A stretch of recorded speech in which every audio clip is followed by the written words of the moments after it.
Okay, sa oras pong ito, para po sa pag-aaral ng salita ng Panginoon, ay hilingin ko po ang bawat isa.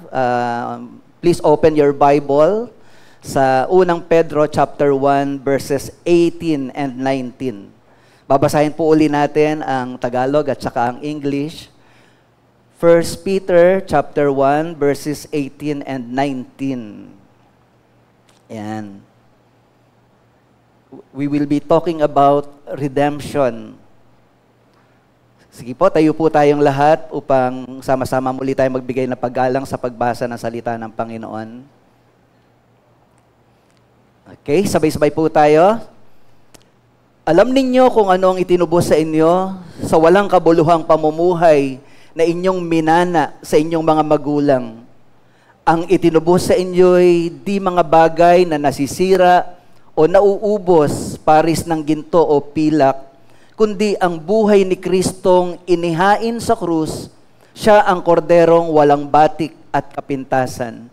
Sa NIV po, for you know that it was not with perishable things such as silver or gold that you were redeemed from the empty way of life handed down to you from your forefathers, but with the precious blood of Christ, a lamb without blemish or defect. Tayo po'y muling dumulog sa Panginoon, sa pasalamat, sa panalangin. Father God, once again, nais po namin ipahayag ang aming gratefulness sa patuloy na ginagawa mo po sa aming mga buhay. Marami ka po mga ipinaparana sa amin na mga dakilang gawa, pag-iingat, pagpapala ng kalusugan, pagtugon sa aming mga panalangin, pagkakaloob sa amin ng mga spiritual na pagpapala. Ngunit ang mga bagay na ito, O Diyos, ay bonus na lamang doon sa pinakamahalaga na tinanggap na namin mula sa iyo. At yun ay ang buhay na walang hanggan sa pamamagitan ng aming Panginoong Yesus.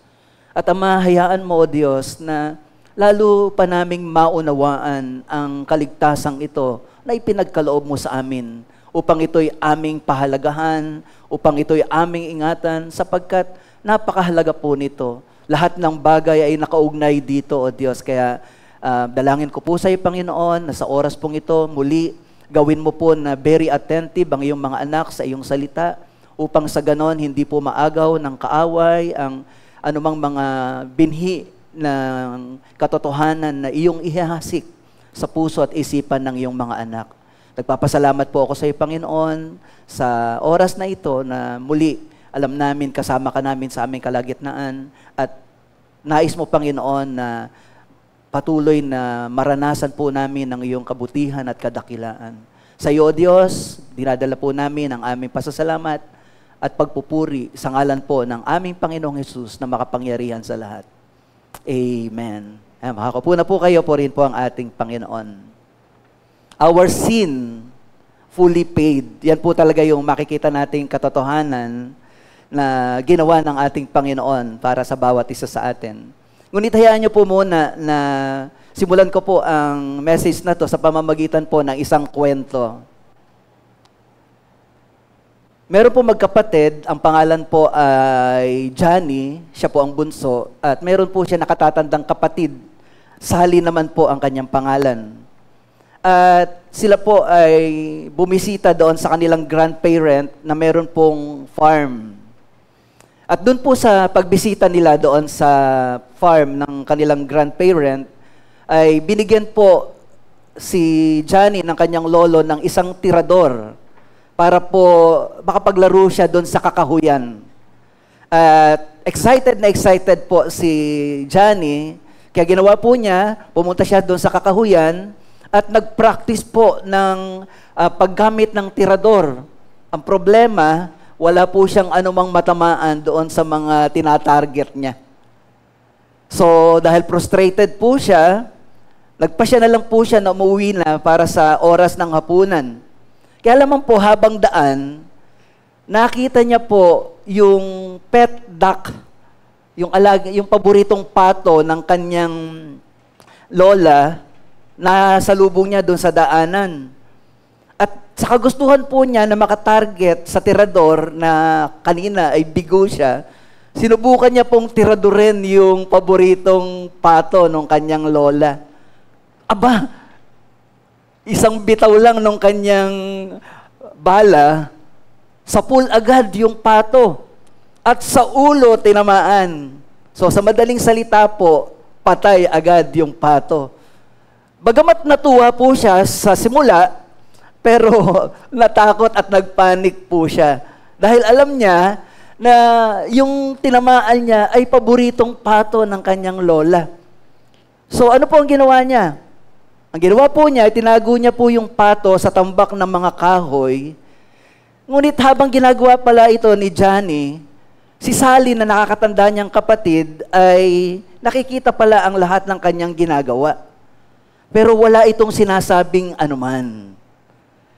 At kinabukasan po, nung matapos na silang magtanghalian, inutusan po ng lola niya, si Sally, na ang sabi po ng kanyang lola ay lahat ng mga pinagkainan nila, linisin na ni Sally. Pero ito pong sabi ni Sally, Lola, sabi po sa akin ni Johnny, siya na raw ang bahala sa paglilinis ng mga pinagkainan. Tapos lumapit po siya kay Johnny at bumulong. Tandaan mo, nakita ko yung ginawa mo doon sa pato. So wala pong nagawa si Johnny dahil akala niya malinis yung krimen na ginawa niya kahapon. Meron palang nakakita.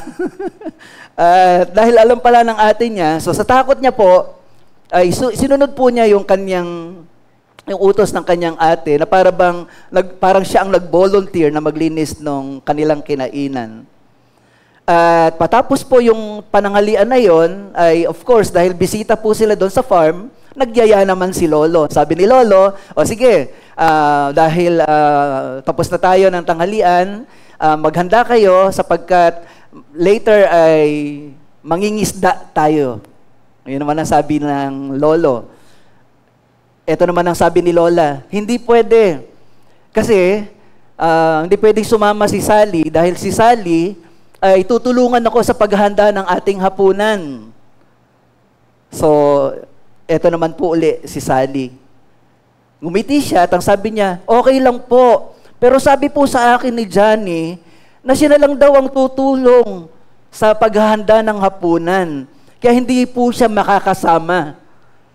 At muli siyang lumapit kay Johnny at ang sabi niya, tandaan mo, binulungan po uli niya, nakita ko ang ginawa mo doon sa paboritong pato ni Lola. So sa madaling salita, si Sally ang nakasama at naiwan na naman si Johnny na ginagawa ang lahat ng mga chores na dapat sana ay kasama si Sally. Nang makalipas po ang ilang araw, nararamdaman na ni Johnny yung hirap ng kalooban na ipinapasa ni Sally sa kanya ang lahat ng kanyang mga gawain dahil lagi nitong ipinapaalala sa kanya yung nangyari patungkol sa pato. Dahil dito, nag-decide na po si Johnny.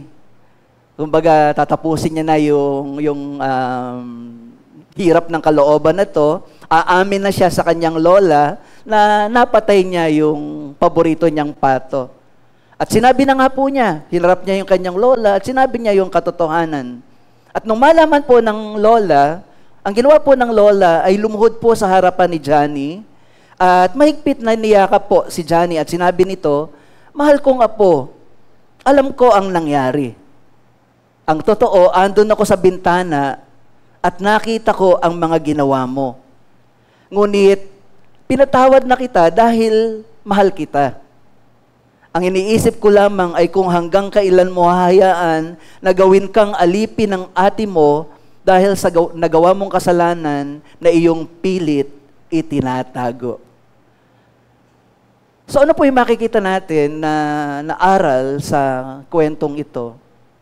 Kung ilalagay po natin ito sa ating kalagayan sa harapan ng Diyos, alam natin na sa buhay na ito, anumang mga nagawa nating kasalanan, lahat yan ay hayag sa Diyos. At wala pong buting nagagawa na itago natin ang ating kasalanan, na hindi natin naaminin. Ang totoo, tayo lang din po ang nahihirapan. Ang hinihintay lang naman pala ng Diyos sa atin is bumalik sa Kanya. magsisi at aminin yung ating pagkakasala at igagawad naman ng Panginoon ang kanyang pagpapatawad sapagkat katulad ng lola, alam natin na dakila ang pagmamahal ng Diyos sa atin. Amen po ba? At yun po yung katotohanan. Ngunit, ang problema po ay minsan hindi natin ito nakikita na dapat nating gawin na aminin ang ating mga kasalanan upang maranasan natin ng lubos yung kalayaan doon sa mga kasalanan na umaalipin sa atin. Hindi natin maamin ng lubos yung ating mga nagawang mali, pilit nating itinatago at dahil dito, lalo lang tayong naaalipin habang pinagtatakpan natin itong mga kasalanang ito na ating ginagawa. Pero ang totoo, sa pagmamahal ng Diyos sa atin, kaya niya tayong tanggapin gaano man karumi yung mga kasalanan na gawa natin in the past, dahil ito'y pinatawad na ng Panginoon sa atin. Ang kailangan lang ay tayo mismo ay lumapit, i-approach natin siya at aminin natin yung ating mga kahinaan at kasalanan. Alam niyo po, kung hindi natin yan gagawin, ang ginagawa po ng kaaway ay katulad po ng ginawa ni Sally sa kanyang kapatid. Ang kaaway po, patuloy na ipapaalaala sa atin yung ating past, yung ating mga kasalanan na nagawa laban sa Diyos, para pilit tayong takutin, pilit tayong alipinin ng takot upang hindi tayo makapamuhay ng malaya sa harapan ng Diyos. At meron pong tagpo na ganyang na-experience si Martin Luther. Si Martin Luther na isa pong reformer, siya po ang nagpasimula ng Reformation noong 1500. At ang sabi, isang vision po yung nakita niya na si Satan ay may dala-dala pong malaking libro at yung malaking libro na yon ay naroroon ang record ng lahat ng kanyang kasalanan. At sinimulan ng basahin ni Satan yung mga kasalanan ni Luther. Ngunit ang sabi ni Luther, teka muna, itigil mo yan. Totoo na yung aklat na yan ay naglalaman ng aking mga kasalanan. Pero, meron pang isa aklat. At ang aklat na ito ay ang salita ng Diyos. At mula sa aklat na ito, ang sinasabi naman ng aklat na ito, ang lahat ng aking kasalanan ay nilinis na ng aking Panginoon. At totoo nga naman po, 1 John chapter 1 verse 7, ang sabi, ngunit kung namumuhay tayo sa liwanag, kung paanong siya'y nasa liwanag, tayo'y nagkakaisa at nililinis ng dugo ni Jesus na kanyang anak sa lahat ng ating mga kasalanan. Yes, totoo po ito mga kapatid. Our sin has been fully paid by the Lord Jesus Christ. At ito po yung katotohanan na dapat po nating alam. Hindi lamang yung ating guilt. Totoo, alam natin yon. Kahit itago natin ang ating kasalanan, alam natin yan. Pero kapag yung ating kasalanan ay ating inilapit sa Panginoon at ihiningi ng tawad, alam natin na dahil sa ginawa ng ating Panginoong Hesus doon sa krus ng Kalbaryo, lahat ng ating mga kasalanan pinagbayaran na ng ating Panginoong Hesus. Kaya dapat po, ang panghawakan po natin ay ang sinasabi ng banal na kasulatan. At ano po sinasabi ng Bible? That our sin has been fully paid by the Lord Jesus Christ. Ito po yung dapat na katotohanan na laging laman ng ating mga isipan upang hindi na tayo alipinin ng kaaway sa ating mga nakaraang buhay. Ang ating tayuan ngayon, sino ba tayo sa harapan ng Diyos? Tayo pong lahat, bilang mga nananalig kay Kristo, pinatawad na po ang ating mga kasalanan ng ating Panginoon. Amen po ba? Salamat po sa ating mga kapatid na nung nakaraan pong Thursday, nung Holy Week, ay nagpahayag ng kanilang public confession ng kanilang faith. Pinahayag nila na sa pamamagitan ng kanilang pananampalataya, pamamagitan ng kanilang pagtanggap sa ating Panginoong Hesus, ay pinapahayag nila ang kanilang pananampalataya na ang kanilang buhay ay sa Panginoon na. At yung mga kasalanan na dating naghahari sa buhay ng bawat isa sa atin, hindi lamang sa kanila, alam natin na dahil sa ating pananalig sa Panginoong Hesus, lahat ng iyon ay wala na pong kapangyarihan sa atin. Amen? So yan po yung katotohanan, mga kapatid, na dapat po nating tandaan bilang mga mananampalataya. Romans chapter 5 verse 1, ang sabi din po, therefore, since we have been justified through faith, we have peace with God through our Lord Jesus Christ. Sabi din po ng Romans chapter 8 verse 1, therefore, there is now no condemnation for those who are in Christ Jesus. Dahil sa ating pananalig sa ating Panginoong Hesus, bagamat tayo'y makasalanan, pero dahil tayo'y nanalig, wala nang anumang hatol dahil tayo'y nakipag-isa kay Kristo. Galatians chapter 3 verses 13 and 14, ang sabi po, tinubos tayo ni Kristo sa sumpa ng kautusan nang siya'y magdusa na parang isang sinumpa. Sapagkat nasasaad sa kasulatan, sinumpa ang bawat ibinitin sa punong kahoy. So pansinin niyo po, 2 times na ginamit dyan yung word na tinubos. Again, sa verse 14, inulit po yung word na tinubos. Ang sabi niya, tinubos niya tayo upang ang mga pagpapalang ipinangako ng Diyos kay Abraham ay kamtan ng mga hintil sa pamamagitan ni Kristo Jesus at sa pamamagitan ng pananalig sa Kanya ay sumaati ng Espiritong ipinangako ng Diyos. So, dun sa verse 13, tinubos tayo sa sumpa ng kautusan. Ibig sabihin, yung penalty ng kautusan, ng kasalanan, ay inako na yun ng Panginoong Hesus. Pero meron pa rin pong ginawa ang Panginoon na pagtubos sa atin dun sa verse 14. Ang sabi doon, nung tinubos tayo ng Panginoon, hindi lamang tayo tinubos doon sa sumpa ng parusa sa kasalanan, ang ginawa din po niya, dahil po sa pagkatubos niya sa atin, kakamtan din po natin ang pagpapalang ipinangako ng Diyos sa pamamagitan ni Abraham. Kaya ibig sabihin, yung pagpapala na para kay Abraham ay muling naibalik sa atin bilang mga mananampalataya because of our faith in the Lord Jesus Christ. Yan po ay dahil sa pagtubos ng ating Panginoon sa atin. And also, dito po sa ating passage na 1 Peter chapter 1 verse 18 and 19, ang sabi nga po dito, tayo ay tinubos ni Hesukristo mula doon sa walang kabuluhang pamumuhay na minana pa po natin sa ating mga ninuno. Na dito po ay sinasabi sa atin kung ano ang pinambayad ng ating Panginoong Hesus upang tayo ay tubusin sa ating mga kasalanan. Ang sabi nga po dito, ang itinubos sa atin ay hindi mga bagay na mga mamahalin na hiyas, kundi ang itinubos po sa atin ay ginto, hindi pila, kundi mismong ang dugo ng ating Panginoong Hesus. So ano maliwanag na sinasabi dito ng banal na kasulatan? From the Bible, yes, sinasabi po ng Biblia na ang tao ay makasalanan. But also in the Bible, we will see that through the sacrifice of Jesus on the cross, all of us has been redeemed from our sins. Our sins has been fully paid by our Lord Jesus Christ. Kaya yun po yung ating ipinagpapasalamat sa Panginoon. Amen? Pwede po ba nating palakpakan ang ating Panginoon sa katotohanan ito?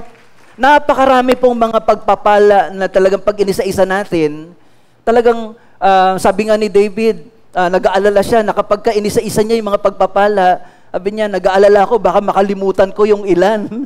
Sa dami.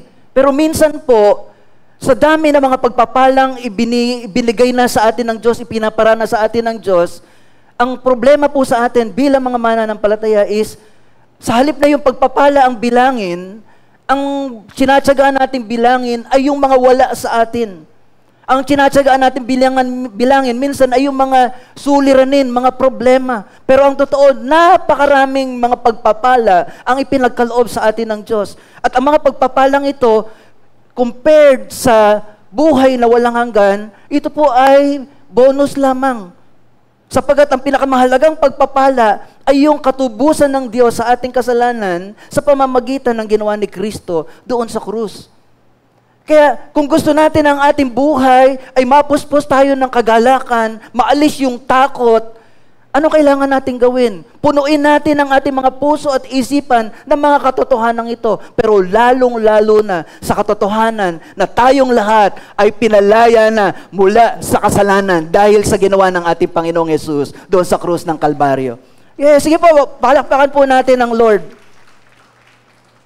Pinalaya na tayo ng Diyos. Kasi po, pag tayo po'y hindi pa mananampalataya, ang kalagayan po natin, mga kapatid, tayo po ay mga alipin ng kasalanan.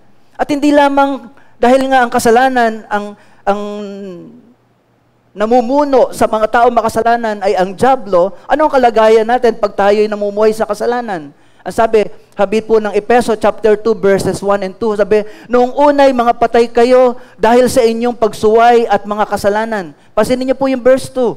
Sinusunod ninyo noon ang masamang takbo ng sanglibutang ito at napailalim kayo sa prinsipe ng kasamaan, ang espiritong naghahari sa mga taong swail. Nung hindi pa natin to alam, hindi natin to aaminin na tayo ay nasa ilalim at sunod-sunuran sa dyablo dahil sa mga nagagawa nating kasalanan. Ang totoo, hindi natin sinasabi na tayo ay makasalanan. Ang sinasabi nga natin, mabuti tayong tao. Dahil ganito ang ginagawa natin, ganito ang ginagawa natin. Hindi natin yan inaamin. Pero sa harapan ng Diyos, lahat ng hindi pa nananalig kay Kristo, ang sabi ng banal na kasulatan, dahil sa ating pagsuway, katulad daw po tayo ng mga tao na nasa ilalim ng paghahari ng prinsipe ng kasamaang ito. At walang iba kundi ang dyablo. Kaya ito yung katotohanan. Hiwalay kay Kristo, ang isang tao ay alipin ng kasalanan at sunod-sunuran sa gawa ng kaaway. Yan po ang sinasabi ng Juan chapter 8 verse 34. Sumagot si Jesus, sabi niya, tandaan ninyo, alipin ng kasalanan ang lahat ng nagkakasala. Dito po ay sinasabi ng ating Panginoong Jesus, at sinasabi ito ng Panginoon sa mga Pariseo na nagsasabi na sila po ay mga anak ni Abraham. Pero hindi sila nananalig sa Panginoon. Sila po ay mga Pariseo na ginagawa po yung pagsunod sa kautusan. Pero tinutuligsa nila ang Panginoon. Kaya ano sabi ng Panginoon? Hindi dahil doon sa kanilang pagsunod sa kautusan, kaya sila tinutuligsa ng Panginoon. Tinutuligsa sila ng Panginoon sapagkat hindi nila matanggap ang Panginoong Yesus na dapat nilang pagsukuan ng kanilang buhay. Kaya ano sinabi ng Panginoon sa kanila? Alipin ng kasalanan ang lahat na nagkakasala. Bagamat sila ay mga mabubuting tao sa tingin nila, pero hindi sila nananalig sa Panginoon, sila pa din ay alipin ng kasalanan. Bakit po? Ang taong hiwalay sa kasalanan, hiwalay sa Panginoon, ay alipin ng kasalanan. Yan po ang sabi ng ating binasang verse. Alipin ng kasalanan ang lahat ng nagkakasala. Now, ano bang kalagayan ng alipin o slaves? Ang kalagayan po ng mga slaves, they have no will of their own. They cannot choose. Yan po ang kalagayan. Kapag ikaw po ay isang alipin, ang master mo, ano man ang gusto ng master mo, kaya pag sinabi ng master mo na paghanda mo ako, o hindi ka pwedeng kumain, bilang slave, ang gagawin ng slave ay sumunod sa kanyang master. Sapagkat noon po, isa pong legal right ng mga mayayaman na magkaroon po ng slave. At para magkaroon sila ng slave, binibili po nila sa slave market ang mga slaves. At kapag binili na nila ito, ang ibig sabihin, pag-aari nila yung slave na yon. So wala nang choice yung slave na yon. Minsan naman po, dahil sa malaking pagkakautang sa pamilya, nagiging slave ang isang bahagi ng pamilya. At dahil yung anak ang ipinambayad, o kaya yung asawa ang pinambayad, pag ikaw ay naging alipin ng isang master, you have no choice of your own. Kailangang sundin mo ang kalooban ng iyong Panginoon. At yun ang sabi ng ating Panginoon dito, alipin ng kasalanan ang lahat na nagkakasala. So ang umaalipin sa atin, nung tayo'y hiwalay pa sa Panginoon, ay ang dyablo na siyang pamuno or nagiging siya ang leader, siya ang sabi nga ay master ng kasamaan. Ngunit ang maganda, sabi ng banal na kasulatan sa John chapter 8 verse 36, kung ang tao na nagkakasala ay alipin ng kasalanan, ang sabi naman po ng John chapter 8 verse 36, kapag kayo'y pinalaya ng anak, tunay ngang kayo'y malaya. Bagamat tayo'y alipin ng kasalanan, pero binigyan tayo ng kalayaan sa pamamagitan po ng ating Panginoong Hesus. Sa ating sarili, hindi natin kayang palayain ang ating sarili. Pero dumating ang ating Panginoong Hesus at siya ang namatay sa krus para tubusin tayo sa ating mga kasalanan. At sa pamamagitan ng kanyang kamatayan doon sa krus, tayo po ay napalaya ng ating Panginoong Hesus mula sa pagkaalipin ng kasalanan. Kaya sabi po sa NIV, so if the Son sets you free, you will be free indeed. So, ano ang paraan upang tayo po ay makalaya sa pagkaalipin ng kasalanan? Ang paraan po is pananalig sa ating Panginoong Hesus. Sa pamamagitan po ng pananalig sa ating Panginoong Hesus, na siya ang namatay para sa atin doon sa krus, sabi ng banal na kasulatan, if we are in Christ, we are free from sin. If the Son sets you free, you will be free indeed. So tingnan po natin yung verse 34 and verse 36. Under sin, we are slave, unable to do our own will, unable to choose. Pero sa verse 36, under our Lord Jesus Christ, ang sabi po, we are free. We are free from the slavery of sin and we are able to choose and follow the Lord as our real master. So para maalis po tayo sa pagkaalipin sa kasalanan, ang Panginoon mismo ang nag-alay ng kanyang buhay upang tubusin tayo. Now, yung word po na redeem or yung redemption, pag sinabi pong redeem, it suggests the idea of offering something. Para pong ang kalagayan po, noon nga po, halimbawa kung ikaw ay gustong tubusin ng ibang tao sa pagkakaalipin mo sa isang pamilya, para ikaw ay makalaya, merong isang tao o isang pamilya na bibilihin ka doon sa pinagkakautangan. And usually po, merong involved na pera. Kasi po, pag sinabing redemption, ang idea na sinasabi po nito ay to buy back. Bibilhin ka uli para maging pag-aari ka uli ng iba. At dito po, tayo bilang mga anak ng Diyos, ngayon, nung tayo hindi pa mga anak ng Diyos at tayo alipin pa ng kasalanan, ang ginawa po ng Diyos dahil si Satanas, nung si Adan ay nagkasala, parang ang nangyari po, lahat ng mga lahi na nanggaling kay Adan ay naalipin na ng kasalanan at naalipin na ng kaaway. Ngayon, hindi pwedeng basta-basta na lang pumasok ang Diyos at ang gawin niya ay parang ibahin niya agad yung istorya para bang, gagawa na lang siya ng bagong generation kasi nag-fail yung kanyang representative. Hindi po. Dahil ang Diyos po natin ay Diyos ng kaayusan at dahil yung kanyang representative na si Adan ay nag-fail, nung nag-fail po siya, ang ginawa po ng Diyos, pumaloob po siya sa sistema ng sanglibutang ito na mayroong kaayusang sinusunod bilang Diyos. Ano yon? Dahil nagkasala si Adan, kailangan po niya ng redemption. Kasi sa Genesis chapter 3 verse 15, makikita natin doon na ipinangako na yung pagdating pa lang ng ating manunubos. The moment pa lang na nagkasala si Adan at si Eva, sa Genesis chapter 3 verse 15, ipinangako na ng Diyos na sabi, binhi mo at binhi niya ay maglalaban.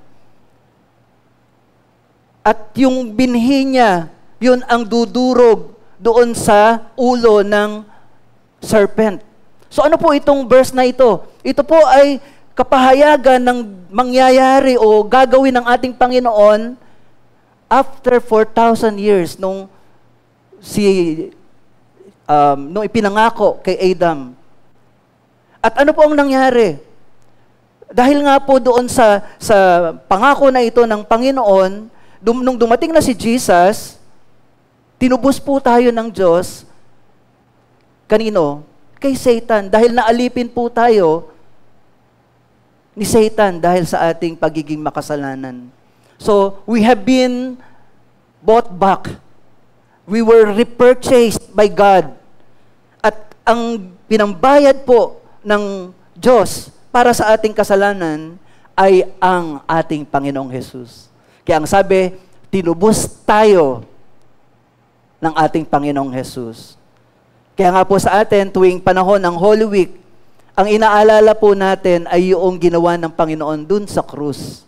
Yung sakripisyo niya para sa atin. Kasi yun po ang ginawa ng Diyos na paraan upang tayo'y makabalik sa Kanyang poder, sa Kanyang kaharian. Kaya makikita po natin, dun sa pagtubos ng Panginoon sa atin, ano ang naging bunga nito? Makikita po natin sa Hebreo chapter 10 verse 14, ito po yung isang bunga. Tayo po ay itinuring na malinis o banal magpakailanman. Hebreo chapter 10 verse 14. Basahin po natin na sabay-sabay. Sige po. 1, 2, ready, go.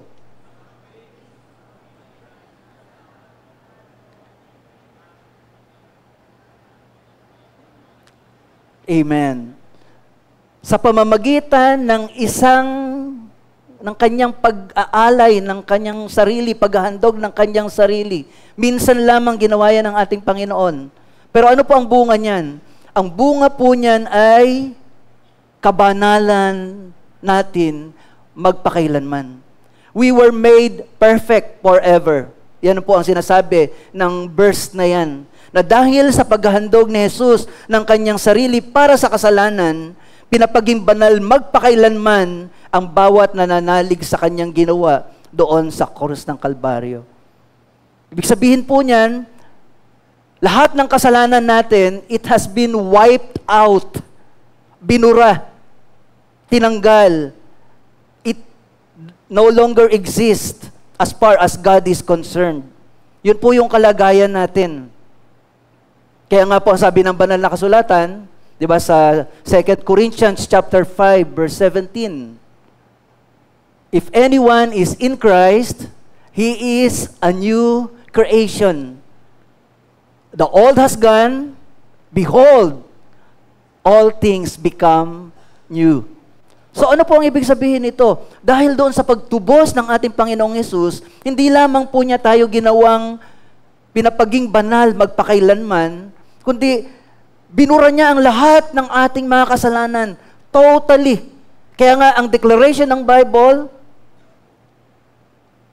narito, lahat ay pawang bago na. Wala na yung dati. Burado na. As far as the record of God is concerned, our past has been written out.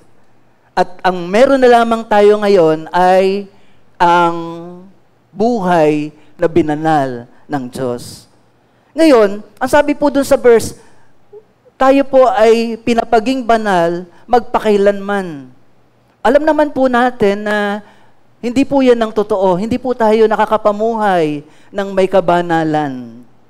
Di ba? Ang ating pong isipan sa buong maghapon, hindi mo kayang kontrolin.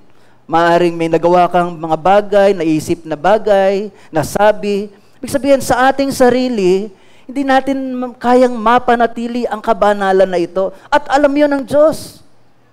Kaya ang ginawa ng Diyos, ang ibinigay niya sa atin na kabanalan, ay hindi nakabase sa kabanalan natin.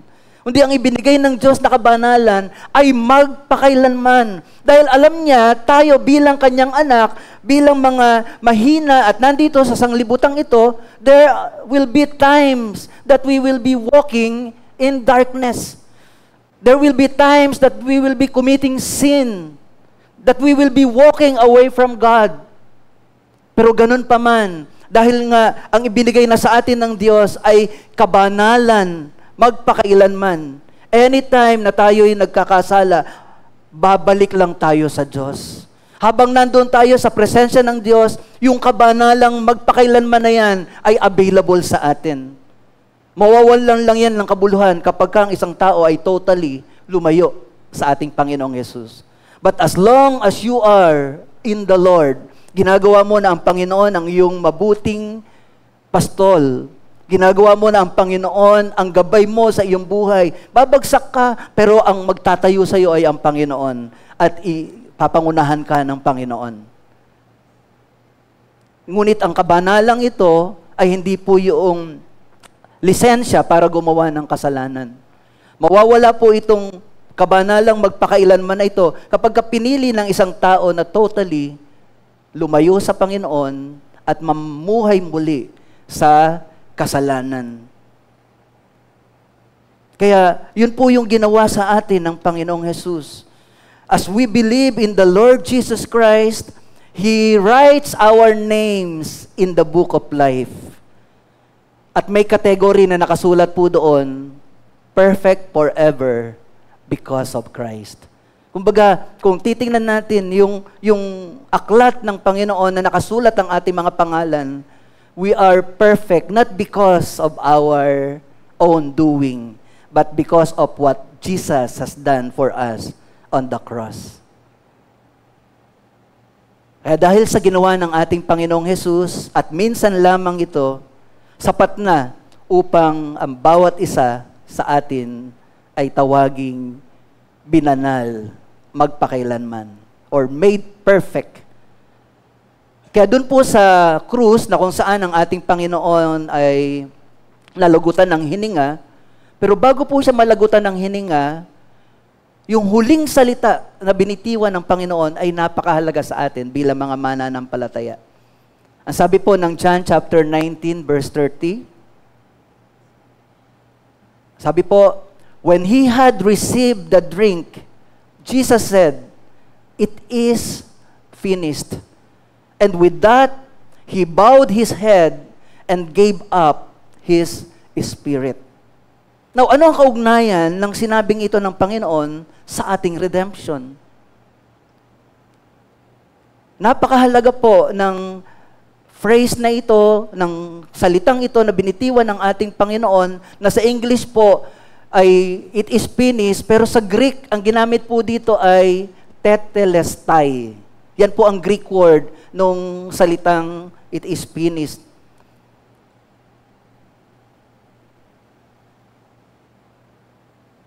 Ang salita pong ito, ang ibig sabihin po ay to bring to completion, to bring to a conclusion, to complete, or to accomplish, or to finish. Kaya yung word na tetelestai, o it is finished, bago nalagutan ng hininga ang ating Panginoong Hesus, ito yung huling-huling salita na binitiwan niya bago niya ibinigay ang kanyang espiritu sa ating Diyos.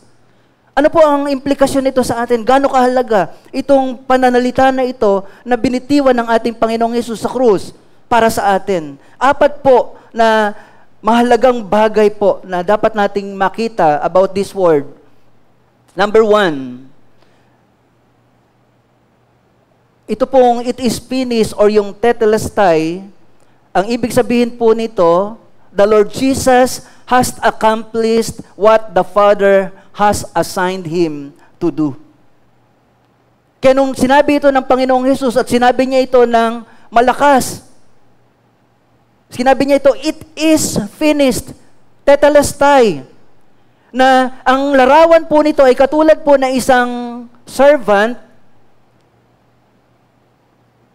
isang utusan na pinadala sa isang mission, at kapag ka natapos na po nung inutusan yung kanyang mission, yung kanyang task, pagbabalik po ng inutusan na ito, ang sasabihin niya sa kanyang master ay, tetelestai. Nang ibig sabihin po, natapos ko na ang lahat ng ipinagagawa mo sa akin. Kaya ang Panginoong Hesus, dahil alam naman natin, maliwanag sa Kanya ang purpose kung bakit siya naparito. Alam niya na naparito siya para tubusin tayo sa ating mga kasalanan. Matthew chapter 1 verse 21, binigyan ng pangalan si Jesus from the angel, and sabi, you will call him Jesus, for he will save his nation from their sins. Jesus ang ipapangalan mo sa kanya sapagkat ililigtas niya ang kanyang bayan sa kanilang kasalanan. At maliwanag ito sa ating Panginoong Jesus, even nung ang Panginoon ay kasama yung mga alagad, 3 times. Sinabi niya sa mga alagad, ilang araw na lang, ipagkakanulo na ang anak ng tao at mamamatay. At kapag naririnig ito ng mga alagad, hindi nila maintindihan kung ano ang sinasabi ng ating Panginoong Jesus.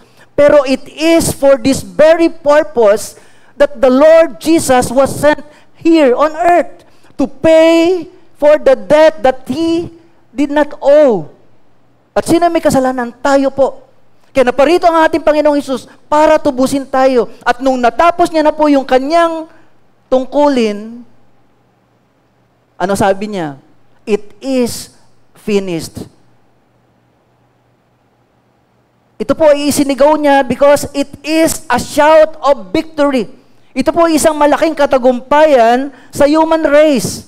Sapagkat natapos na ang paghahari at pag-aalipin ng kasalanan sa mga tao. Sapagkat tinubos na tayo ng ating Panginoong Hesus sa pamamagitan ng kanyang kamatayan sa krus. Ang sabi po ng Hebreo chapter 2 verses 14 and 15, yamang ang mga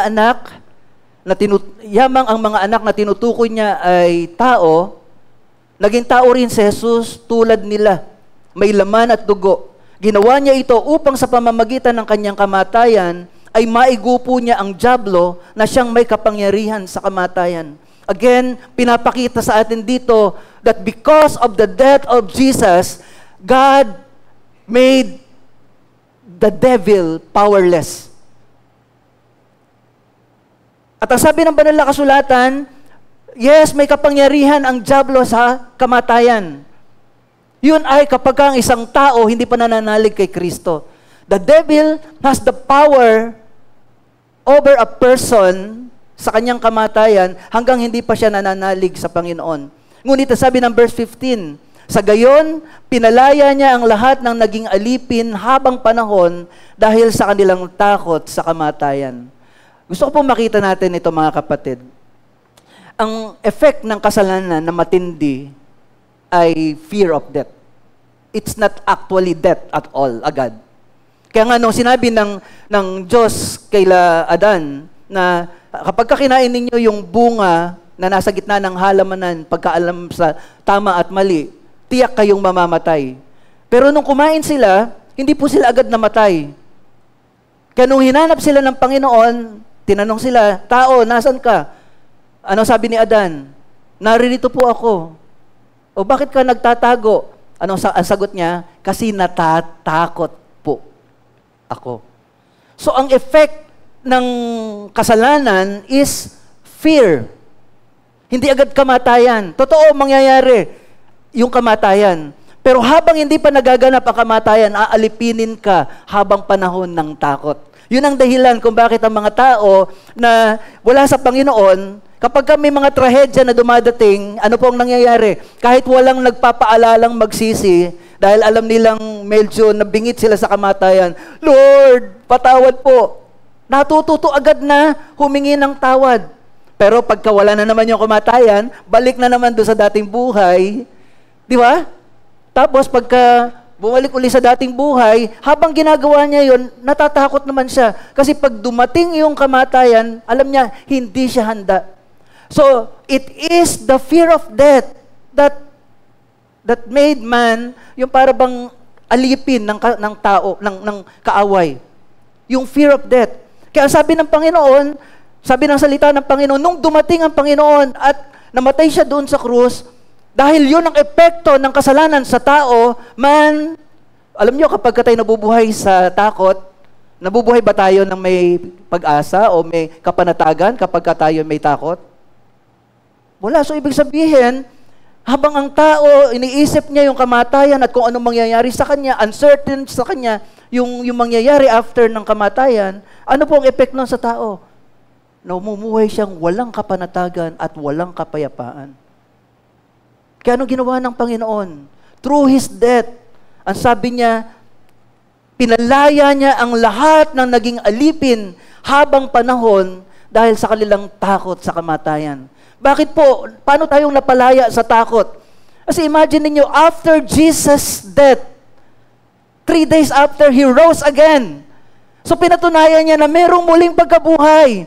At dahil merong muling pagkabuhay, totoo na kapag ka nanalig ka sa Panginoon, ang buhay mo ay magpapatuloy sa buhay na walang hanggan. So there is nothing to fear about that if you are a believer. Bakit? Kasi yung buhay na binigay sa iyo ng Panginoon, kung paanong nabuhay muli ang Panginoon, yun din ang pangako ng Biblia, bubuhayin kang muli sa buhay na walang hanggan. So knowing that death is the gate to eternal life, ano kakatakot natin sa kamatayan? Kung paano ang pagbubuntis at pagsilang ng bata, ang mga magulang, maghahanda ng mga kagamitan, lahat, lampin, mga kagamitin ng bata, pinaghahandaan. So, ganun din pala dapat sa atin bilang mga mananampalataya. We don't have to fear death. Bagkus dapat hinihintay natin ito ng may kagalakan. At tulad ni Apostle Paul, for me, to live is Christ and to die is gain. Why? Kasi pakinabang naman talaga ang mamatay kapag ikaw ay Kristiyano. Amen? Dahil hindi ka parurusahan doon sa impyerno, kundi meron kang buhay na walang hanggan. Kaya yun po ang ibig sabihin ng phrase, unang ibig sabihin na it is finished.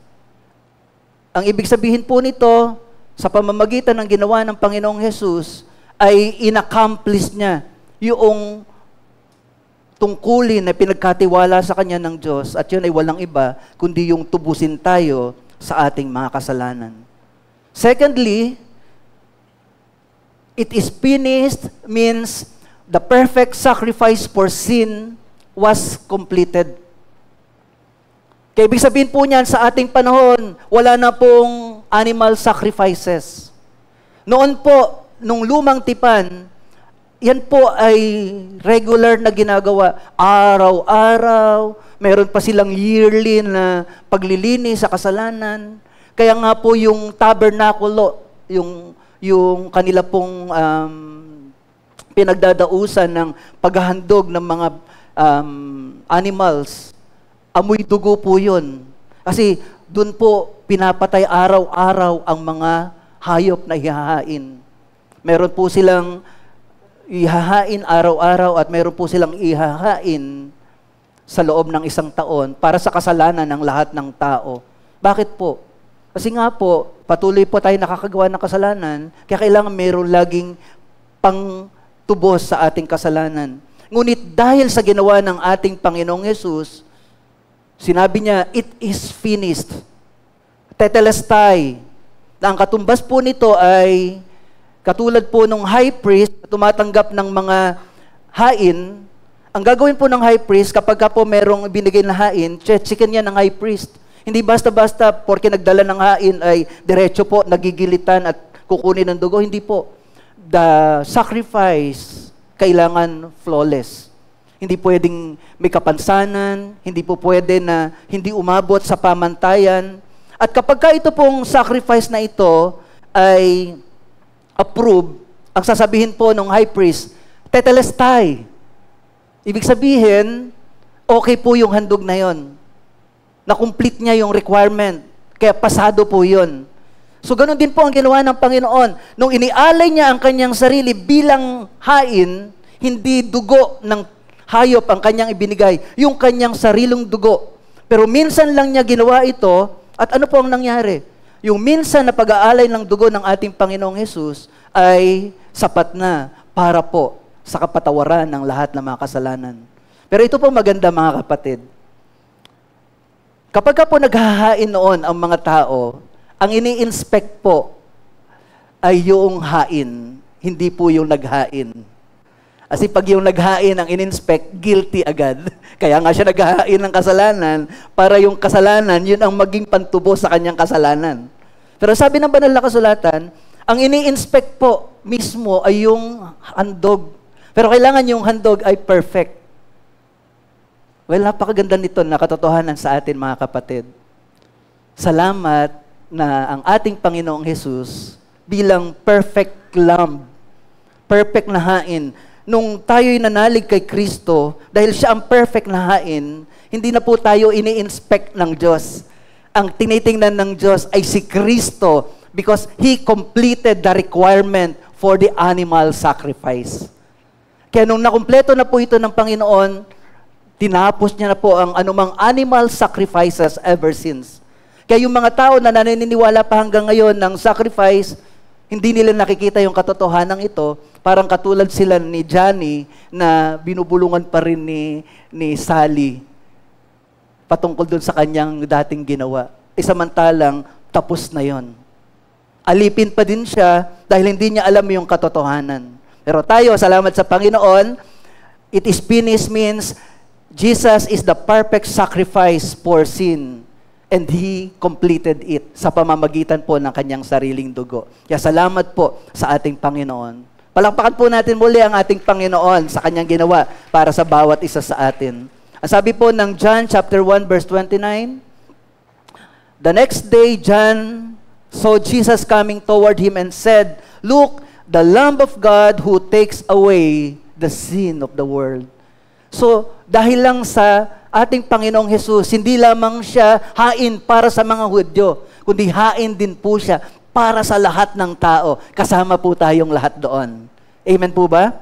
At ang sabi din po ng Hebreo chapter 9 verses 12 hanggang 14, Jesus is the perfect sacrifice for our sin. Minsan lamang pumasok si Kristo sa dakong kabanal-banalan at iyo'y sapat na. Hindi dugo ng mga kambing at bisirong baka ang kanyang dalang handog, kundi ang sariling dugo sa ikapagpapatawad ng mga kasalanan. Ang dugo ng mga kambing at mga toro at ang abo ng dumalagang baka ay iwiniwisik sa mga taong itinuturing na marumi. Sa gayon, sila'y nagiging malinis ayon sa kautusan. Napakaganda po ng verse 14. In comparison doon sa mga iniaalay na hayop, ito naman ang ating Panginoong Yesus. Ngunit higit na di hamak ang magagawa ng dugo ni Kristo. Sa pamamagitan ng walang hanggang espiritu, ay inialay niya sa Diyos ang kanyang sarili na walang kapintasan. At ito ang effect ng kanyang ginawa. Ang kanyang dugo ang lumilinis sa ating puso't isip. So yung takot sa sin, yung takot sa consequence ng sin na nananatili sa ating conscience, sa ating puso at sa ating isip, inaalis yun ng Panginoon para bigyan tayo ng kapanatagan sa harapan ng Diyos. Kaya nga, ang sabi ng Romans 8:1, there is now no condemnation for those that are in Christ. Ang kanyang dugo ang lumilinis sa ating puso at isip upang talikdan na natin ang mga gawang walang kabuluhan at paglingkuran ang Diyos na buhay. So doon po sa ginawa ng ating Panginoong Jesus, nung siya'y nakapako at nung inialay ang kanyang dugo, dalawa po ang kanyang na-accomplish. Una, siya yung perfect sacrifice. Pangalawa, siya yung great high priest na pumasok doon sa dakong kabanal-banalan at yung kanyang sariling dugo ang iwinisik doon sa dakong kabanal-banalan upang sa pamamagitan niya, sabi nga ng banal na kasulatan, nung mamatay si Jesus, natanggal na yung tabing ng Holy of Holies at saka yung Holy Place. Kasi nga, ang Panginoon ang naging high priest natin para sabihin niya sa atin, malaya na tayong makakapasok sa presensya ng ating Diyos Ama. Kaya mga kapatid sa Panginoon, it is finished. Ito pinahayag ng Panginoon. Tinapos niya na ang pag-aalay sa kasalanan. So wala na pong hain para sa kasalanan na gagawin ng mga tao. Alam niyo po ba kung anong ibig sabihin nun? Ang laking tipid po nun sa mga Israelita. So mas gusto pa nilang gumastos. Kasi pag mag-aalay ka ng hayop, ang mahal. Kaya nga po yung iba, pag hindi nila kaya, tawad sila, pwede bang hindi na tupa kasi wala kaming pera eh. Hanggang nauwi po doon sa, o sige, kahit na nga lang ibon na lang. Ngayon, ang sinasabi ng Panginoon, hindi nyo na kailangan ng ibon, hindi nyo na kailangan ng tupa. Ito'y libre. At ako na ang magbabayad, ang gagawin nyo na lang, tatanggapin nyo na lang. Pero ang mga Israelita hanggang ngayon gusto pa rin nila mag-alay. Kasi para sa kanila, mahalaga pa rin ang animal sacrifices. Ngunit sa ating mga mananampalataya na pinalaya dahil sa ginawa ng Panginoon doon sa krus ng Kalbaryo, tinubos niya na tayo. Kaya wala na pong hain na ginagawa tayo para sa kasalanan. Amen? Palakpakan po natin muli ang ating Panginoon. Yan po ang ginawa ng Panginoon sa atin. Thirdly, it is finished. Ito po'y binitiwan ng ating Panginoon. Nang ibig sabihin po naman nito is, katulad po ito ng pagbabayad ng kasalanan o utang. Pero yung pagbabayad na ito ay dinideclare, pag sinabing tetelestai, paid in full. At ito pong word na ito ay ginagamit po ito sa business world, na ang ibig sabihin po ay bayad na yung kabuuang utang. At yan po ang ginawa ng ating Panginoong Hesus. Nung panahon po ng ating Panginoong Hesus, ang mga pagkakautang po, pagka po sila ay nakabayad na, mayroon pong ini-issue na resibo, at dun po sa resibo ay nakatatak po yung word na tetelestai. Ibig sabihin, paid in full. Kaya pagkahawak mo na po yung resibo na yon, hindi ka po pwedeng singilin. Kasi may patunay ka na natapos mo ng bayaran yung pagkakautang mo.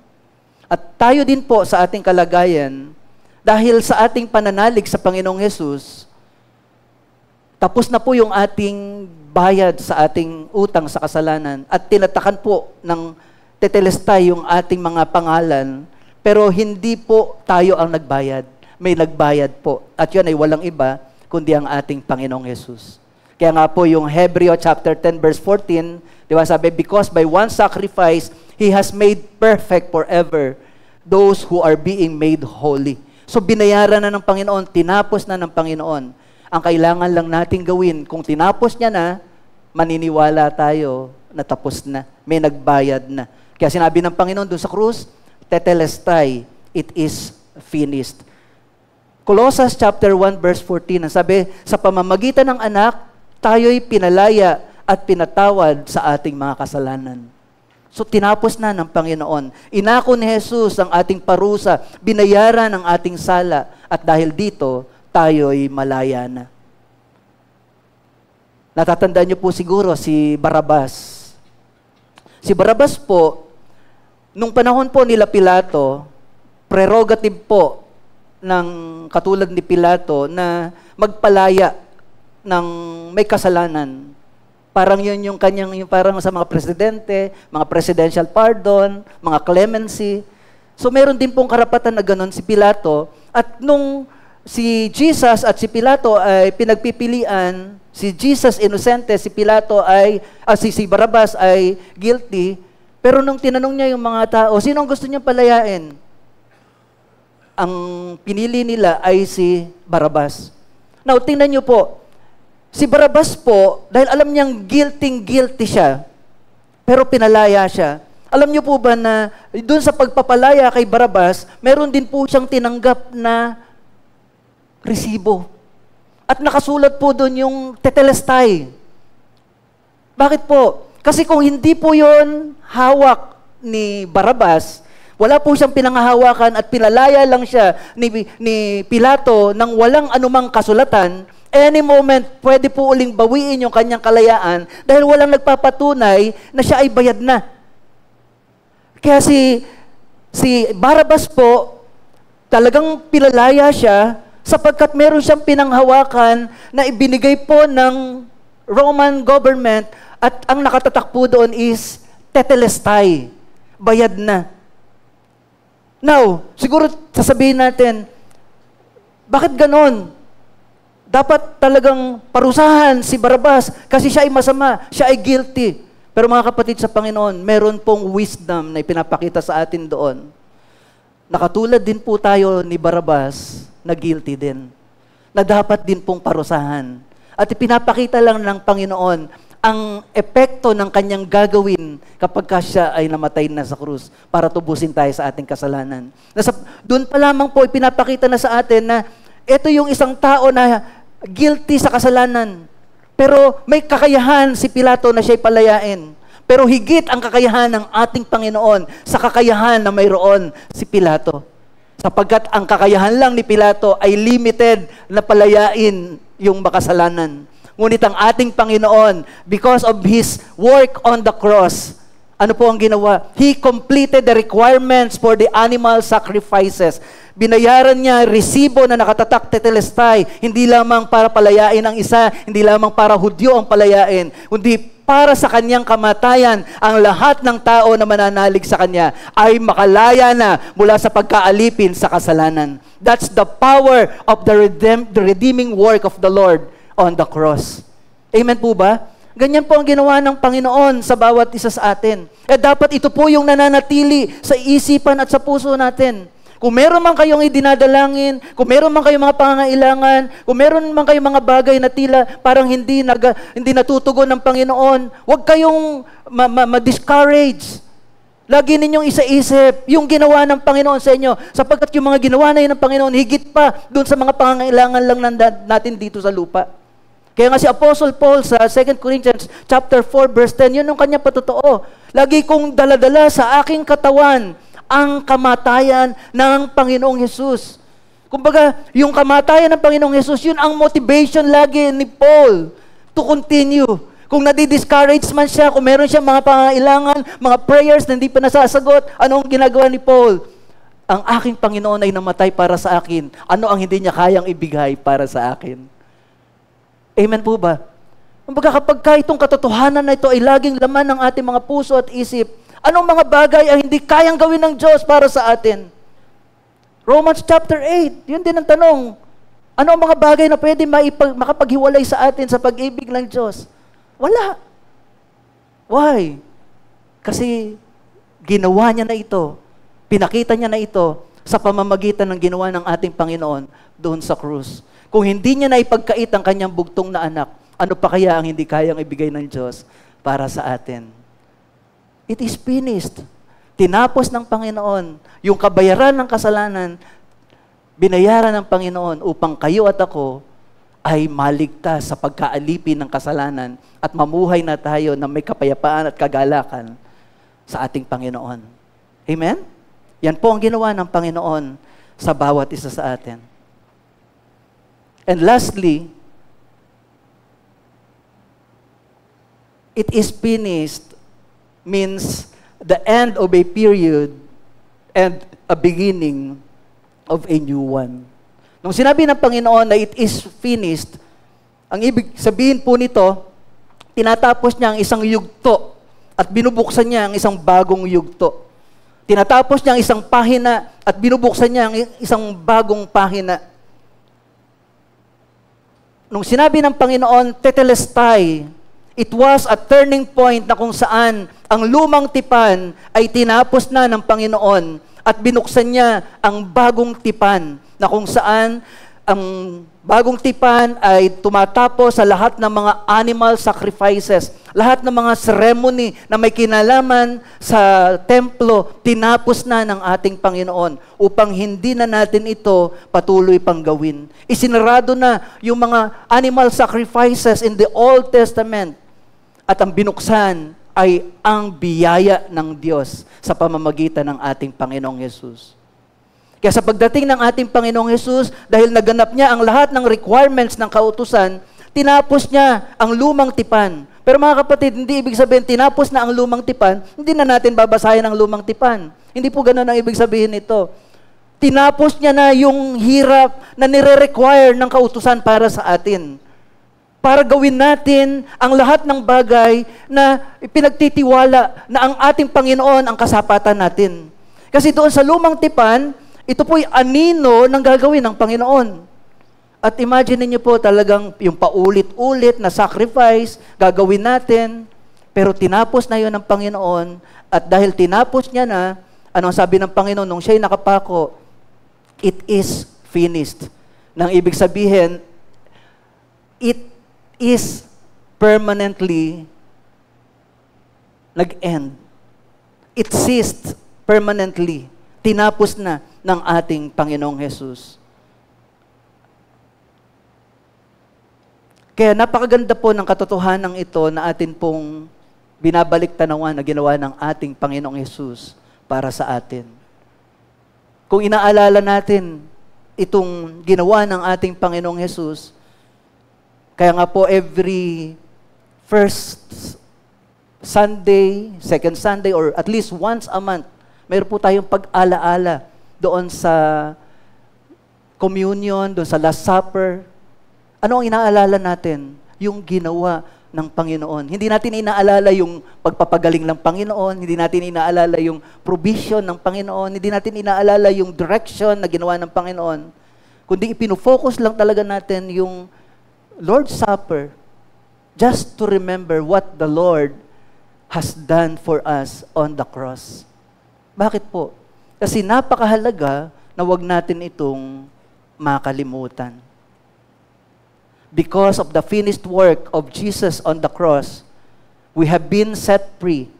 Pinalaya na tayo sa kasalanan. All our sins has been paid in full. Nung ako po ay namamanata, naranasan ko rin po kasi namamanata at magpenitensya. Dahil ang natutunan ko po nung bata ako, sabi nga po, pag nagpepenitensya ka, nababawasan ang kasalanan mo. Pero habang nagkakaisip, kasama po ako noon na nag-try, nilakad po namin ang Marikina to Antipolo, dahil nga po yung alay lakad. Yung madaling araw na alis po namin, parang 4 o'clock kami, dumating kami doon, mga around, basta mga bago magtanghalian. Ang idea ko, dahil doon sa alay lakad na yon, bagamat may kasama kaming merong nagpapasa ng krus, hindi pa naman namin kaya yon. Pero somehow, dahil sa ginagawa namin pag-aalay lakad, yun yung premise na babawasan yung kasalanan. Pero maganda mga kapatid sa Panginoon, sa salita ng Diyos, hindi lang pala nababawasan ang kasalanan. Sa ginawa ng Panginoon, our sins has been paid in full. Amen? Kasi kung nababawasan lang, hindi natin alam kung kailan natapos.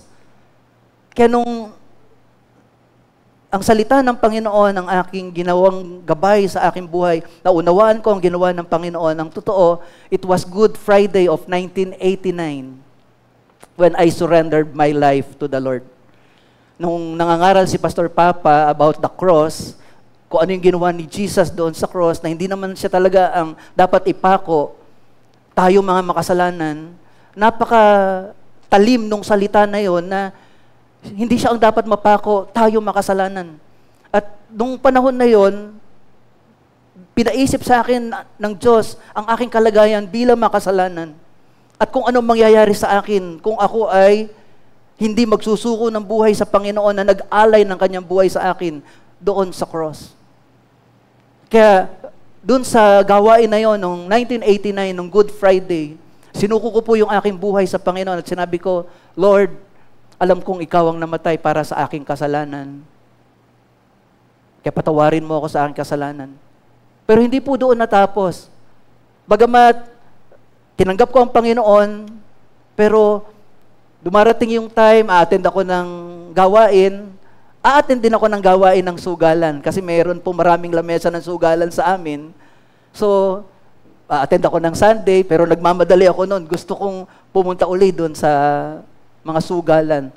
Kumbaga, nandun pa rin yung desire ng aking lumang pagkatao para gawin pa rin yung dati kong buhay. Pero alam nyo, dahil nga nandun ang Espiritu ng Diyos, tinatanggap natin ang Espiritu ng Diyos the moment that we receive Christ in our lives. At yun yung magkukonvict sa atin na habang ginagawa mo ang mga bagay na hindi ka aya-aya sa Diyos, mangungusap ang Diyos sa iyo at sasabihin niya, anak, bakit ka nandirito? At ano ang ginagawa mo sa lugar na ito? Yun ang dahilan kung bakit ang Diyos ang nag-aalis sa atin nung appetite doon sa mga bagay na hindi na yon ang desire ng ating spirit. Kaya habang ako po'y nagsusugal, nangatwiran pa nga ako sa Panginoon, sabi ko, Lord, ako naman po'y sugarol na mabait. Hindi po ako nandadaya. O talaga nakikipagkatwiran ako sa Lord dahil nga gusto kong manatiling sugarol. Pero alam niyo, sabi ng Panginoon, nagsusugal ka pa din. At ang sugal ay hindi pagtitiwala sa Diyos. Kaya nung marinig ko po yung ganong, kumbaga, tayo, confirm natin niya sa ating spirit na ang Diyos ang nangungusap. Kaya unti-unti po, alam nyo, ang Diyos ang nag-alis sa akin. Inalisan niya ako ng desire, ng appetite, para doon sa pagsusugal. Ang ginawa niya po sa akin, binigyan niya ako ng desire, ng panahon na talagang igugol ko yung aking sarili sa pag-aaral ng salita ng Diyos, sa pananalangin. At ganun po ang ginagawa ng Diyos. Inilalayo niya tayo doon sa mga pamumuhay na walang kabuluhan ayon kay Apostle Peter. Siya ang tumubos sa atin mula doon sa mga pamumuhay na walang kabuluhan. So tinubos ako ng Panginoon doon sa pamumuhay na walang kabuluhan at binigyan niya ako ng mga makabuluhang bagay na ginagawa. Nagkaroon ako ng interes sa pagdalo sa mga gawain, sa mga fellowship, sa pananalangin. Hindi ko alam kung paano manalangin. Sige, talaga, sila Brother Orly, kasama ko noon, sila Pastor Boy, yung mga kapatiran sa Karen. Basta alam ko, sige, dadalo lang ako. Pero habang tumatagal, nakikita ko, nawawalan na ako ng desire doon sa mga dati kong ginagawa. At kahit nakikita ko yung mga nagsusugal doon, wala nang appeal sa akin. Samantalang dati, ako pa magsisimula pag wala pang nagsusugal, ako na po ang magyayaya, maglalabas lang ako ng baraha. Lapitan na yon, hindi mo na kailangang ipang-anyaya, magdadatingan na.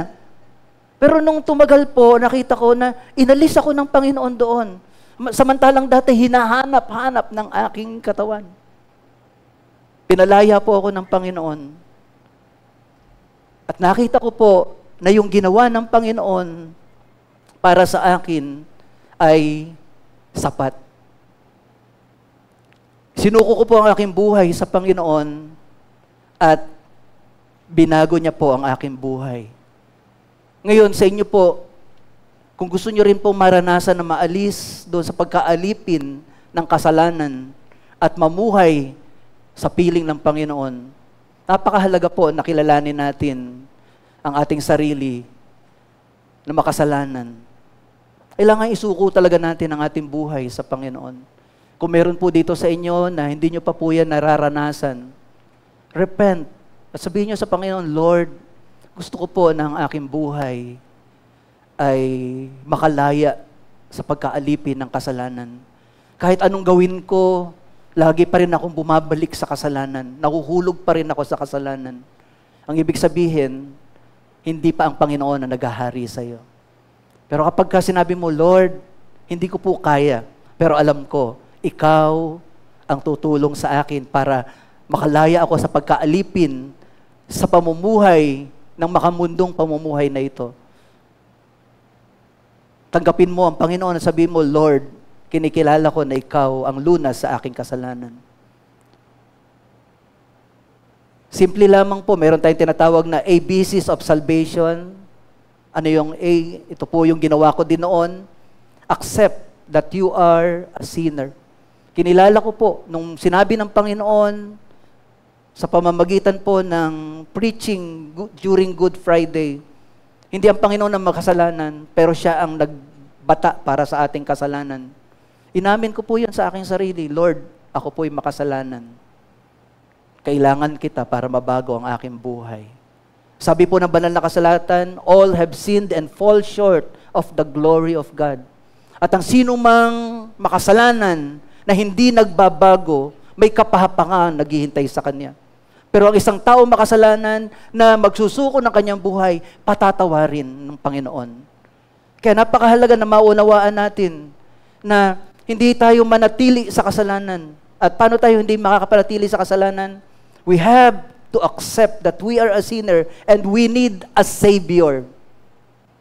Kaya ano pong pangalawa? Believe in the Lord Jesus that He is your Savior.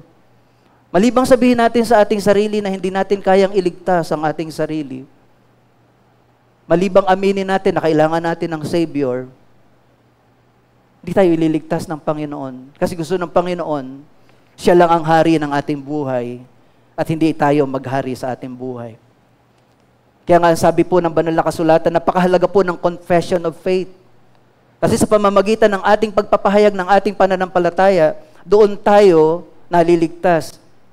Kung ipapahayag ng iyong mga labi na si Jesus ay Panginoon at mananalig ka ng buong puso na siya muling binuhay ng Diyos, maliligtas ka. Sapagkat nananalig ang tao sa pamamagitan ng kanyang puso at sa gayoy na pawawalang sala at nagpapahayag sa pamamagitan ng kanyang labi at sa gayoy naliligtas. Now, bakit kailangan nitong confession? Sabi, kung ipapahayag ng iyong labi, because the confession of our faith, yun po yung tinanggap natin sa ating puso, dapat hindi natin ikahiya ang Panginoon. Na sinasabi natin, ikaw ang aking Panginoon, ikaw ang aking tagapagligtas. Ito po, nung karamihan po sa atin ay mga Roman Catholics. At para sa atin po, kapag tayo'y bininyagan, tayo po ay mga Kristiyano na. Hindi po tutugma yung Romans 10:9 sa ating kalagayan bilang mga binibinyagan. Kasi sabi po, kapag ang isang bata ay bininyagan, isang Kristiyano na. Ang tanong, ang isang bata po ba ay nakapagpapahayag ng kanyang pananampalataya sa Panginoon? Ang tinatanggap ng Panginoon na pananampalataya ay mula sa puso.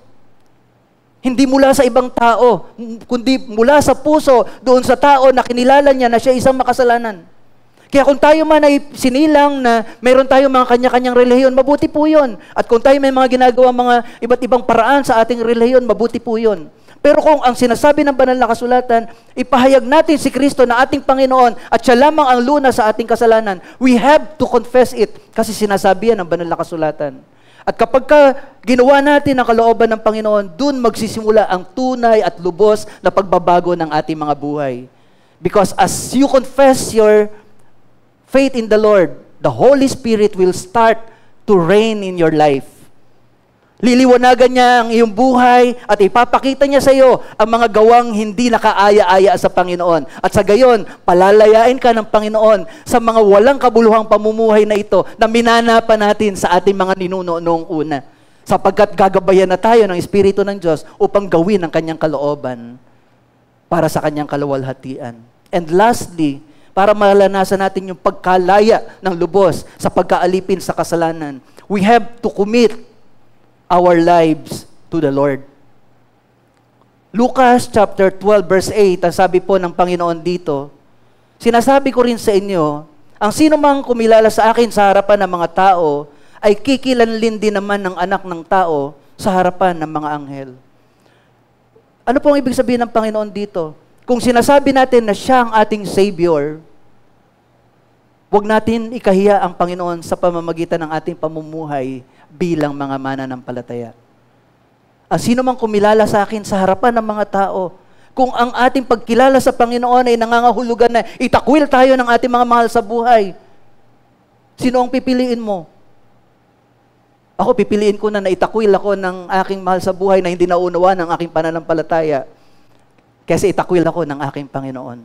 Siya pa rin ang pipiliin kong sundin para po ang kalooban niya ay maganap sa aking buhay. Naipatotoo ko na sa inyo nung ako po ay talagang nagpasyang sumunod sa Panginoon. At dumating yung time, nakita ko nga po doon sa church na kailangan ni pastor, nakikita ko kailangan ng mga kaagapay, katulong ni pastor dahil alam natin yung naging sitwasyon dati. So, nagpaalam ako kay Pastor, gusto ko po na magpagamit pa sa Panginoon, gusto ko po mag-aral sa Bible School. Pinayagan naman ako ni Pastor, at nung nagpaalam po ako sa aking kapatid, yun po ang naging problema. Para sa kanila, suicide po yung ginawa ko. Ano mapapala mo dyan sa Bible School? Parang ang tingin ng mga hindi nananampalataya, kapag sumunod ka sa Panginoon at pinili mo ang kalooban ng Diyos, para kang nagpapakamatay. At sabi pa po ng aking panganay na kapatid, pag sinunod mo yung gusto mo, wala ka nang uuwi ang bahay. nandun po ako sa ganong sitwasyon, pero nagpipray ako sa Lord. Gusto ko silang sundin. Sabi ko, Lord, mga kapatid ko sila, gusto ko maging patotoo bilang anak mo. Pero Lord, may nais kang ipagawa sa akin at yun ang gusto kong sundin. Kaya, umalis ako ng bahay, mabigat ang kalooban, nagpipill up ako ng form. Kasi ang sabi, may mga ilang tanong doon, tapos testimony ng iyong buhay pananampalataya. Ang alam ko na lang, basa na yung papel, lumuluha ako habang nagpipill up ng form. Lord, ganito ba talaga pagsunod sa'yo? Kaaway ko yung pamilya ko mismo. Pero sabi ko, Lord, ikaw ang susundin ko. Uwi pa rin ako pagkatapos po na mag-fill up. Parang wala nga akong nakita. Parang hindi rin nila ako nakita. Kumbaga may cold war sa bahay. Pero lumipas po yung mga ilang araw, siyempre, akala ng ate ko, dinidisobey ko siya. Siyempre, ang alam ko din naman, naiintindihan ko naman siya, na ang gusto lang din naman niya ay maayos na buhay para sa akin. Kasi ang tingin nga nila, suicide ang pinasok na desisyon ko. Pero dumating yung time, katulad po na naipatotoo ko sa inyo, pinanatili ko po na ang aking buhay ay maging magandang patotoo sa kanila para, yun po yung naging commitment ko, Lord, itong buhay na ito na sinuko ko sa iyo, nawa maging pagpapala sa kanila para hindi makita na mali yung desisyon na ginawa ko. At talagang tinayuan ko po yun, kahit mahirap, pero sa tulong ng Panginoon, nagtagumpay ako. Kasi isang araw po, masamang-masama po yung pakiramdam ko, may lagnat po ako. Dahil alam na nila yung mga routine natin, yung prayer meeting namin, alam na nila kung kailan ako pupunta ng church. Basta lahat po ng gawain, pag aalis ako, alam na po nila yon. Lalo na pag araw ng linggo, araw ng pagsamba, alam na din po nila yon. Talaga pong hindi ko po kaya. Mataas po yung lagnat ko, ubo ako ng ubo. Maya-maya po, sabi ko, tututulog ko na lang talaga. Bigla ako nagising, ang lakas ng boses ng ate ko, Boy, hindi ka ba aalis? Linggo ngayon. Araw ng pagsamba nyo. Narinig ko yon sa ate ko na against, narinig ko yon na masama ang pakiramdam ko, bigla ako napabalikwas. Alam nyo, para akong walang sakit. Tinignan ko yung oras, talagang late na. Pero sabi ko, Lord, kahit late, pupunta ako. Bakit? Para akong gumaling, tapos ang ipinagpasalamat ko nga doon, dahil tinulungan ako ng Lord na mapanatili yung aking patotoo, na talagang ako'y sa Panginoon, nakita nila yung buhay na yon ay nahayag sa pamamagitan po ng aking pagsunod sa kalooban ng Diyos. Kaya ganun din mga kapatid, if we want to get away from slavery of sin, manatili lang tayo sa Panginoon. Sabi nga, di ba, James chapter 4, submit yourself first to God, resist the devil, and he will flee from you. Tinapos na ng Panginoon ang ating kasalanan doon sa krus, tinubos niya na tayo, kaya meron na tayong kapangyarihan sa kasalanan. At may kapangyarihan na tayo na tanggihan ang kasalanan. At may kakayahan na tayong piliin na sumunod sa ating Panginoon. Amen? Palakpakan po natin ang ating Panginoon. Amen. Thank you, Lord. Tayo po sandaling manalangin before we end. Mamaya po meron pa rin tayong gagawin, pero let's close in prayer. Our Heavenly Father, papasalamat po kami ng lubos sa iyo sa oras po na ito. Inaalala po namin sa lahat ng mga dakilang gawa mo, sa lahat ng mga mighty things, mighty works, O God, na na-experience namin sa aming mga buhay.